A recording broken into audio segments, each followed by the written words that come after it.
ময়মনসিংহের ঈশ্বরগঞ্জের ষষ্ঠ শ্রেণী পড়ুয়া এক স্কুল ছাত্রী নিখোঁজের প্রায় 2 মাস পরও উদ্ধার হয়নি। ভুক্তভোগী পরিবার বলছে, পুলিশের অনাগ্রহের কারণেই মিলছে না আইনি সেবা। পাচার কিংবা অন্য বিপদের শঙ্কায় চরম উৎকণ্ঠায় দিন কাটছে বাবা মায়ের।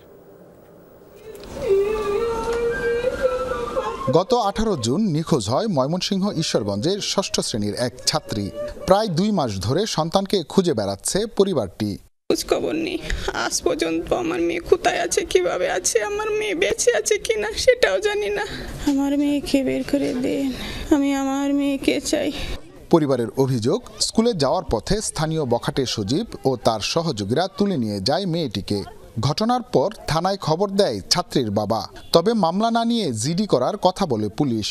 পুলিশের কাছে বেসিক্যালি কোনো সহযোগিতা পাইনি। তো বারবার যাওয়ার পর অতি সাহেবকালে বলতো যে আপনি অভিযোগ করার দরকার নাই, তো দেখি কি করা যায়, যদি মোবাইল নাম্বার আছে টেকিং করে যদি পাওয়া যায় নাকি, এইভাবে আমাকে অনেকদিন পর্যন্ত ঘুরাইছে। আইন বলছে ধর্তব্য অপরাধে জিডি নয়, নিতে হবে মামলা। নারী শিশুর নিখোঁজের মতো স্পর্শকাতর ঘটনায় শুরুতেই কেন আইন মানা হলো না জানতে চাই পুলিশের কাছে। শুরুতেই যেহেতু পাওয়া যাচ্ছে না, আমরা মেন মিসিং একটা জিডি করি। তো জিডি করার পরে আমরা জিডি রেফারেন্স অনুযায়ী আমরা এটা তদন্ত করি। জিডির পর প্রসিকিউশনের জন্য আদালতের অনুমতি চাওয়ার কথা দাবি করলেও এই কথার প্রেক্ষিতে কোনো প্রমাণ দিতে পারেননি এই কর্মকর্তা। জিডি করার পরে আমরা এমনি ছায়া তদন্ত করেছি এবং এটা তদন্তের জন্য কোর্টের অনুমতি চেয়েছি।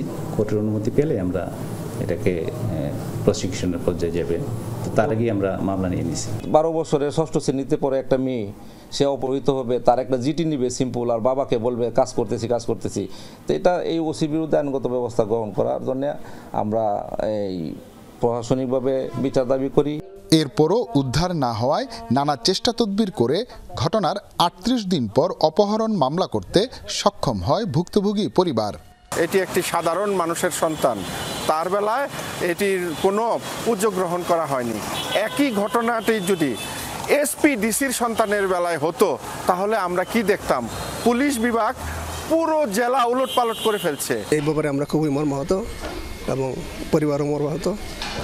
আমার প্রশাসন যদি সদয় হইতো, আরও চেষ্টাটা আরও বেশি করতো, তাহলে হয়তো তাকে উদ্ধার করা সম্ভব হতো।